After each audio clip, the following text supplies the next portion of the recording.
እንኳን ደህና መጣችሁ። አዜብ ቃዲ ይባላል። በኢትዮጵያ የተስማሚነት ምዘና ተቋም ነው ያላችሁት። ይሄ ተቋም ምርቶችና አገልግሎቶች ሚኒመም መስፈርት አሟልቷል አላሟላም የሚለውን የማረጋገጥ ስራ ነው የምንሰራው። አሁን እናንተ ጋር በተያያዘ የመጣችሁበት ላብ ነው የምታዩት። በሁለት ዳይሬክቶሬት የሚመሩ ላቦች አሉ፣ ባዮኬሚካልና ኤሌክትሪኮ ሜካኒካል። ከእናንተ ስራ ጋር ከኬሚካል ጋር የሚያያዘው ባዮኬሚካል ላቦራቶሪ ነው። እነሱ ምን ይሰራሉ፣ ምን ይፈተሽባቸዋል፣ እንዴት ነው የሚሰሩትን የሚሉ በደንብ ታዩታላችሁ ማለት ነው። መጀመሪያ ከዚህ እንጎልራለን።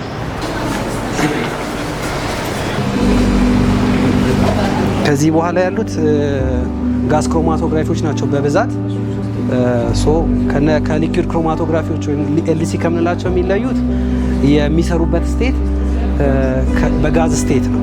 ወይም ደግሞ ሞባይል ፎይዞቻቸው ወይም ኬሪ ኦን የሚያደርጉት ኮምፓውንዱን ይዘውልን ወደ መሳሪያ ውስጥ ወደ ዲቴክተሩ የሚወስዱልን ነገሮች ጋዞች ናቸው ማለት ነው። ሊኩዊድ ክሮማቶግራፊ ላይ ሲሆን ፈሳሾች ናቸው ትራንስፖርት የሚያደርጉልን ሲስተም ላይ ማለት ነው። በጋዝ ክሮማቶግራፊ የምንሰራቸው ነገሮች በብዛት ቮላታይል የሆኑ ኮምፓውንዶችን እንሰራለን።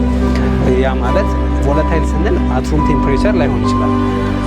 አት ሃይ ቴምፕሬቸር ላይ 200 ዲግሪ ሴልሲየስ ወይ 250 ዲግሪ ሴልሲየስ ላይ ሂት አፕ ላይ አድርገንባቸው ሬዲ የሆነ ሳምፕል ላይ ቮላታይል አድርገው በተለያየ አይነት ዲቴክተር አናላይዝ አድርገን ኳንቲቴት አድርገን ይሄን አለ የምንላቸው በዋናነት ፔስቲሳይድ ሬዚዱ፣ ጸረ ተባይ ማለት ነው። ኮመንሊ በፊት እንደሚታወቁ እነ ዲዲቲ፣ ዲዲኢ ጀስት እና ሌሎች ታይፕ ኦፍ ፔስቲሳይድ በጋዝ ክሮማቶግራፊዎች እንሰራለን።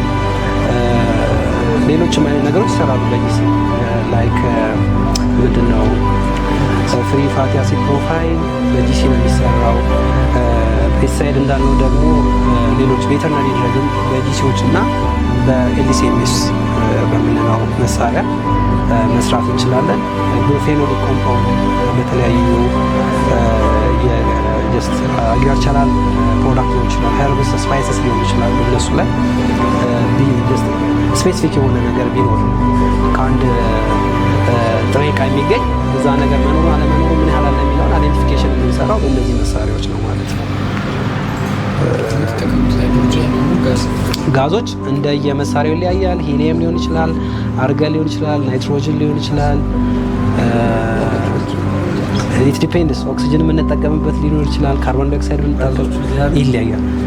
አቅራቢ ይኖራል ሀገር ውስጥ እዚህም የሚመረቱ ሊኖር ይችላሉ። ላይክ አሲትሊን ጋዝ እዚሁ ይመረታል፣ ናይትሮጅንም እዚህ ይመረታል። ሂሊየም ያው አስመጪ ይኖረዋል እንጂ እዚህ አይመረትም። ኢትዮጵያ ውስጥ የሚመረቱ ጋዞች አሉ። አሲትሊን፣ አርገን ጋዙ ሴንትራላይዝድ ሲስተም ነው ያለው ወይስ አንድ ለአንድ ማሽን አንድ እንትን ነው የሚኖረው? ላይን አላቸው፣ የራሳቸው ላይን አላቸው መሳሪያዎቹ እንድታዩት በዚህ ጋዞቹ ላይ ነው ሁሉም ክፍሎች። ስለዚህ ጋዝ ክሮማቶግራፊ ናቸው ዘጋጅ ቤት ሲሆን ስለዚህ ዶች ላይ ሴንትራላይዝ እንደምታዩት ጋዝ ላይ ሲስተም እዚህ ጋር ጂሲ ታይፖች ናቸው። ጂሲ ኢሲዲ ነው ስቶር ያደረጉ ናቸው። ስለዚህ ሴንትራላይዝ ሊሆን ያለው እነዚህ ኮንሱመሮቹ ወደኛ ቅድም አብራርተውላቸው ነው የግምታ ዳዊት እንደ ተስማሚነት ምዘና ድርጅት 3 ኮር ኤሪያዎች ናቸው። ተሻለ ኢንስፔክሽን ሰርቲፊኬሽን ፕላስ ኬሚካል እና መሳሪያዎችን ደግሞ ለማስመጣት እና ለአሮስ ለመከፋፈል በማንዴት ደረጃ 2024 ላይ ጨርሷል። የሌጋል ኬሶች ጨርሶ ወደ ግዢ አምጥቶ መሸጥ ነው። እና ለራሱ ተጠቅሟል። ሁለተኛ ደግሞ ለተጠቃሚዎች ይሸጣል። ስለዚህ አሁን ትልቁ ቻሌንጅ አገር ውስጥ ለምን ወደዛ የሚሆነው አቅራቢ የተቆራረጠ ከሆነ ደግሞ አገልግሎቶቹ እና እንደዛ የዛን ያህል ኮንቲኒቲ ያላቸው ኮንቲኒስ የሆነ አገልግሎት ለመስጠት ደግሞ እንደዚህ አይነት ነገሮችን በመጣት ተብሎ በመንግስት ተብሎ እየሰራ ነው። ስለዚህ ሂሊየም አሁን ውድ ነው። ስለዚህ አንድ የከመጣገር ለሌሎችም የሚያቀጡ ዩኒቨርሲቲ የተለያዩ ስራዎች የሚሰሩት ይሄ ትልቅ የተሰሩት ያሉትን ሪሰርች የሚሰራ ልጆች አሉ።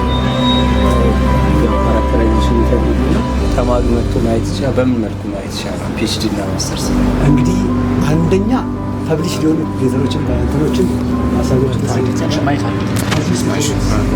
ማይላል ሁሉም ያው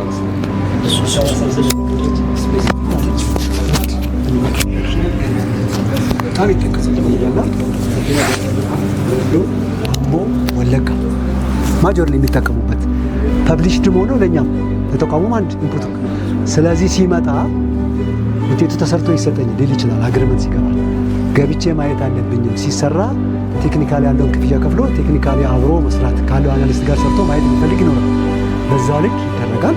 ያ ከዚህ በፊት ሁለተኛ የሰራበት ፐብሊሽ ለማስደረግ የተሰራበት መሳሪያ ታይፖች፣ የተለያዩ ነገሮች ይፈለጋሉ። ዩኒቨርሲቲ ሞዴሎቹ ጭምር እዚያ አብሮ ገብቶ እየሰራ ፎቶዎቹን ወስዶ የሚሆንበት ነው ያለው። ቤቱ ከእናንተ የሚጠበቀው ስለዚህ የሚደረገው ምንድን ነው? ናሙናዎች መጀመሪያ ሪኩዌስት ነው የሚደረጉት። መስራት ለተፈለገው የናሙና አይነትና የፍተሻ ባህሪያቶችን ያቀርባል። ማጋ ያቀርባል፣ ደንበኞች ያቀርባል። ለምን እዚህ ጋር የሚሰሩት ሁሉ ኮንፊደንሻል ናቸው፣ ኮድን ናቸው። ኖበዲ ነውስ። ምክንያቱም እንትን እንዳይኖሩ ባያዝነስ እንዳይኖሩ ክሊር የሆነና ቫሊድ የሆነ ሪዛልት ለማግኘት በደንበኞች ይገባል። ደንበኞች ኮድድ አድርጎ በፎሎ አፕ መከታተያ ያለች ይመጣል። ስቶሪ ይገባል። ከስቶሪ ወደ ቡድን መሪ ደግሞ ስራውን መስራት የሚችሉ ኮምፒታንት የሚሉት ሙያተኞች ማንን ይመለከታል የሚለው ጂሲ ከሆነ ጂሲ ላይ ያሉት ግሩፖች ሮቴሽን ሲስተም ጂሲ ላይ ቢሆን አንድ ሰው ተመሳሳይ ያደረሰ። ስለዚህ አንድ እንዲሰራ ያደረጋል። ያ ሲመጣ ፎሎ አፕ ላይ ኮሚኒኬሽን የሚሰጥ ፎሎ አፕ ላይ ይመራል። ደንበኛው የሪሰርች ስለሆነ ፐርፐዝ ነው አብሮ ገብቶ ማየት ይፈልጋል።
ሞዴላችሁ ተመሳሳይ ነው። እንዴት ማለት? ለኮመርሻላይዘርም ለፕሮዲሰርም ለተማሪም ተመሳሳይ ነው አይደል? አሁን ኢንከሬጅ አያደርግ ቱ ቢ ሆነስት ለመናገር አንድ ተማሪ የሚከፍለው ክፍያና ለሪሰርች ተብሎ የሚሰጠው ብርና እዚህ መጥቶ ኢንቨስት የሚያደርገው ኢት ኩድ ቢ 10 ሳምፕል ካሉት ያቺ የምትሰጠው ብር 10 ሳምፕል ላይ እዚህ ላይ ለእናንተ ብቻ ልታደርጉ ሶ አይ ቲንክ አሁን ዶክተር ሽመልስ ሲጠይቅ የነበረው ተማሪዎች ለሆኑ ፕራይሱ ቫሪ ቢያደርግ ኮመርሻል ፕሮዲስ ለሚያደርግ ኮመርሻላይዝ ለሚያደርግ ዳዝን ቦዘር አትራፊ ነው። ኮንፈርሚቲ አሰስመንቱን ማለፍ ስላለበት እንትን ነው። ኳሊቲው በጠበቀ መልክ ግን ለተማሪ ግን አትሊስት የሆነ ኢንሴንቲቭ እንትን የምታረጉት ነገር ኮምፕሮማይዝ የምታረጉት ነገር አይኖርም። ጥሩ ጥያቄ ነው። ያን ኮንሲደር እንድታረጉልን ምንድነው እኔም ተማሪ ነበርኩ ኢንቨስቲንም እዚህ ነው የሰራሁት። አይበቃም እረዳለሁ። ትክክል ነው እየተባሉ ልክ ዳይሬክተር የጠበቀችው ሁኔታች ታች ነው የምትወርዱት። እሺ ስለዚህ እሱን እናስብበት፣ እሱን ኮንሲደር። ነገር ግን የኛ ብቻም ሳይሆን ደግሞ ዩኒቨርሲቲውን ማሰብ አለበት። አንደኛ በራሱ ገቢ ነው የሚተዳደረው የተቋም። ተማሪዎቻችን 30,000 40,000 ስንሰጥ በቂ ነው ወይ? ሀብቱ ቲንገባው ከፕሮጀክቶች ጋር ማያያዝ የስ እንደዛ እኮ በራሱ ባጀት ነው የሚተዳደረው። እኛ የምናስብ እንደ ሶሻል ሪስፖንሲቢሊቲ በፍተሻ ላብራቶሪዎቻችን ከ600 በላይ ምርቶችን መፈተሽ የሚችል የፍተሻ ላብራቶሪ በእነኚህ 3 ህንፃዎች እንደምታዩት አለ። ከ4000 በላይ የፍተሻ ባህሪያትን እንፈትሻለን። የምግብ፣ የመጠጥ፣ የኬሚካሎችን፣ ማዕድናትን እንዲሁም የኮንስትራክሽን ግብአት የሆኑ ምርቶችን፣ ኤሌክትሮኒክስ፣ ጨርቃጨርቅ፣ ቆዳ፣ ፓኬጂንግ ማቴሪያል፣ ስቴሽነሪ ማቴሪያሎችን በእነኚህ የፍተሻ ላብራቶሪዎች ውስጥ እንፈትሻለን። ከዛም በተጨማሪ ለአምራች ድርጅቶች የምርት ሰርቲፊኬሽን አገልግሎት እንሰጣለን። በምግብ ይሆናል፣ በኬሚካል፣ በተለያዩ የንጽህና መጠበቂያ፣ የኮንስትራክሽን ግብአት የሆኑ ምርቶችን አምራች ድርጅቶችን ኦዲት በማድረግ በተቀመጠላቸው የጥራት መስፈርት መሆኑ ምርቶቻቸው በፍተሻ ላብራቶሪ በማረጋገጥ የጥራት ማረጋገጫ ሰርቲፊኬት እንሰጣለን። የሰርቲፊኬሽን አገልግሎት ሌላው የስራ አመራር ስርዓት ሰርቲፊኬሽን ነው የምንሰጠው። የፉድ ሴፍቲ ማኔጅመንት ሲስተም፣ ኢንቫይሮንመንታል ማኔጅመንት ሲስተም፣ ኦኩፔሽናል ሄልዝ ኤንድ ሴፍቲ እንዲሁም ኢንቫይሮንመንታል ማኔጅመንት ሲስተም፣ ኢነርጂ ማኔጅመንት ሲስተም እነኚህን ደግሞ አቀናጅቶ ለሚተገብሩ ኢንተግሬትድ ማኔጅመንት ሲስተም አገልግሎቶችን እንሰጣለን። ሌላው የኢንስፔክሽን አገልግሎት ነው የምንሰጠው። ፕሪሺፕመንት ኢንስፔክሽን አገልግሎቶችን እንሰጣለን። ፋክተሪ ኢቫሉዌሽን እንዲሁም ደግሞ የሴፍቲ እና ፐርፎርማንስ ኢንስፔክሽን አገልግሎቶችን የሊፍት፣ የክሬም፣ ቦይለር፣ ዌርሃውስ ኢንስፔክሽን እንዲሁም የተለያዩ ኤሌክትሪካል ኢንስታሌሽን ኢንስፔክሽኖችን እንሰጣለን። ከዛም በተጨማሪ ማንኛውም ደግሞ እንዴት የምርቱን ጥራት ማረጋገጥ ለሚፈልግ አምራች ድርጅት ሊሆን ይችላል፣ ተቆጣጣሪ ባለስልጣን፣ የዩኒቨርሲቲ ምሁራን ሊሆኑ ይችላሉ፣ ተማሪዎች በእነኚህ የፍተሻ ላብራቶሪዎች ውስጥ የተግባር ስልጠና እንሰጣለን። ሌላው ተቋሙ ዘንድሮ የጀመረው የኬሚካልና የላብራቶሪ እቃ ግብአቶችን ሽያጭም አገልግሎት ይሰጣል። የፍተሻ ንጽጽር ስራዎችን ይሰራል። ከዛም በተጨማሪ ምርቶች ከመነሻ ሀገራቸው ወደ ሀገር ውስጥ ከመግባታቸው በፊት የምርታቸው ጥራት እንዲጠበቅ ከተለያዩ የተስማሚነት ምዘና አካላት ጋር በቅንጅት ይሰራል። የፍተሻ ላብራቶሪያችን በአይሶ 17025 መሰረት ነው። በዛ መሰረት ነው አገልግሎቱን የምንሰጠው። ፕሮዳክት ሰርቲፊኬሽን በአይሶ 17065 ሲስተም በአይሶ 17021 እንዲሁም ኢንስፔክሽን በአይሶ 17020 መሰረት የአጠቃላይ ዓለም አቀፍ የአሰራር ስርዓትን መሰረት በማድረግ የፍተሻም የኢንስፔክሽንም የሰርቲፊኬሽንም አገልግሎቶችን እንሰጣለን። ዓለም አቀፍ እውቅናና ተቀባይነት ያለው አገልግሎት ነው የምንሰጠው። ከዋናው መስሪያ ቤት በተጨማሪ ተቋሙ 9 ቅርንጫፎች አሉት። በባህር ዳር፣ ጎንደር፣ ደሴ፣ መቀሌ፣ ጅማ፣ አዋሳ፣ ድሬዳዋ፣ አዳማ ብራንቾች አሉት። በቅርቡ አዳማ ላይ እንዲሁ ተጨማሪ የፍተሻ ላብራቶሪዎችን አደራጅተናል። ድሬዳዋ ላይ በቅርቡ ክቡር ጠቅላይ ሚኒስትራችንም ተገኝተው የከፈቱት የመጀመሪያ የሆነውን የነዳጅ ፍተሻ ላብራቶሪ ድሬዳዋ ላይ ብቸኛ የሆነውን እንደ ሀገር አቋቁመናል። በቀጣይ አዋሳና ባህር ዳርም ተመሳሳይ የፍተሻ ላብራቶሪዎችን የምናጠናክር ይሆናል። እንደ ዘርፋችሁ እንግዲህ እዚህ ግቢ ያለው አብዛኛው ኬሚካል ኢንጂነር ነው። በማንኛውም በጋራ የምንሰራባቸው ስራዎች ካሉ አሁን በጠቀስኳቸው ዘርፎች በተለይ በሰርቲፊኬሽኑም በኦዲት ስርዓቱም በጋራ የምንሰራበት ነገር ካለ በጋራ በራችን ክፍት ነው። ሌላ ደግሞ በጣም ላብራቶሪው መስጦኛል፣ በዚህ ሰርቭ ብሰራ ለሀገሬ ጥሩ አስተዋጽኦ ማበርከት እችላለሁ የሚል ካለ በራችን ክፍት ነው። ሲቪ እንቀበላለን። ስለዚህ ከማህበሩ ጋር በቀጣይ የሚኖሩንም ሌሎች ፕሮግራሞች ካሉ በአቅም ግንባታ ሂደት ተማሪዎችንም በማሰልጠን መምህራንንም በማሰልጠን በጋራ ለመስራትና አቅም ለመገንባት በራችን ክፍት ነው። እንኳን ደህና መጣችሁ። ስለነበረን ቆይታ ስለጎበኛችሁ ተቋማችንን ከልብ አመሰግናለሁ።